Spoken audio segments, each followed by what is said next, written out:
తిరుమల శ్రీవారి లడ్డు ప్రసాదం కొనుగోలులో నియమ నిబంధనలను తుంగలో తొక్కారని భారతీయ జనతా పార్టీ నేత భానుప్రకాష్ రెడ్డి ఆరోపించారు.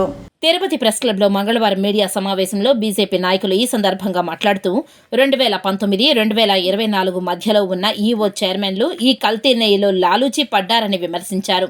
4 లక్షల లీటర్ల పాలు, 150 కోట్ల టర్నోవర్తో ఉన్న డైరీ నుండి స్వచ్ఛమైన నెయ్యిని టీటీడీలో కొనుగోలు చేయాలనే నియమ నిబంధన ఉన్నా దానిని పక్కన పెట్టి ఎలా సాధారణ డైరీలో నెయ్యిని కొనుగోలు చేస్తారని ప్రశ్నించారు.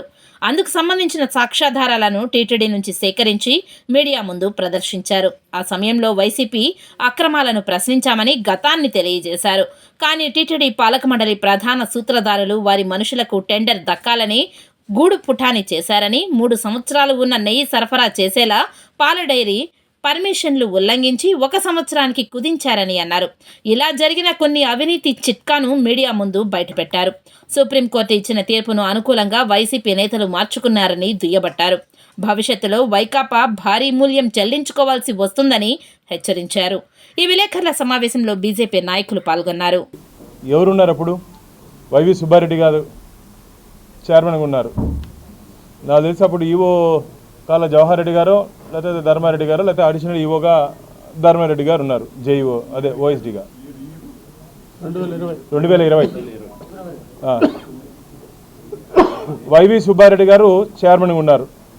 ఈ రెజల్యూషన్లో ఏముందంటే మీకు వినిపిస్తాం మిత్రులారా. మేమేం చేయలేదు, మేము నిప్పు, మమ్మల్ని ముట్టుకుంటే అంటారు కదా. మీరు తుప్పు అని చెప్తున్నా నేను.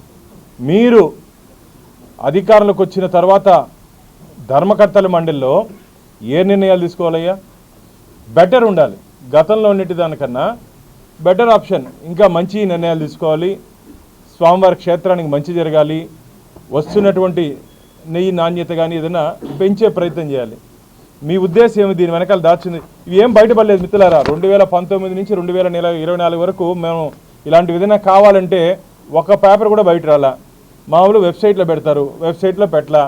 ధార్మిక క్షేత్రంలో దాపరికాలు ఎందుకని చెప్పి ఆ రోజే మేము ప్రశ్నించడం జరిగింది.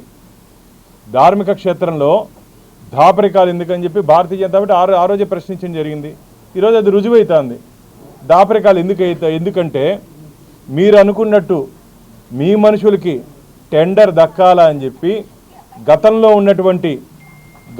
ఉన్నటువంటి టెండర్ షెడ్యూల్లో ఉన్నటువంటి నియమ నిబంధనల్ని మీరు మార్చారు. ఇది ఎవిడెన్స్. భారతీయ జనతా పార్టీ తరఫున వైవి సుబ్బారెడ్డికి, కరుణాకర్ రెడ్డికి ఛాలెంజ్ చేస్తున్నా. ఈ ఎవిడెన్స్ ఎందుకు మీరు మార్చారు?